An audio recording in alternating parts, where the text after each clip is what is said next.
जयप्रकाश भूपालसिंह राजे निंबाळकर, हे सगळे डॉक्युमेंट मी तुम्हाला तर देतोच आहे, पण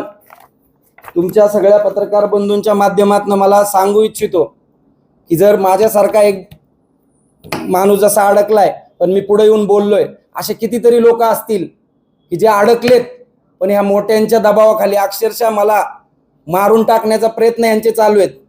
ह्याचा आवाज दाबण्यासाठी मी कॉल रेकॉर्डिंग सुद्धा काल व्हायरल केली, सगळ्या पत्रकारांनी पण त्यामध्ये मला खूप मदत केली। त्याच्यामध्ये जर तुम्ही पाहिलं असेल, एका लोकप्रतिनिधित्व करणाऱ्या माणसाने माझी आई आणि बहिणीवरती किती घाणघाणरित्या शिव्या दिलेल्या आहेत आणि त्याच्यावरती सुद्धा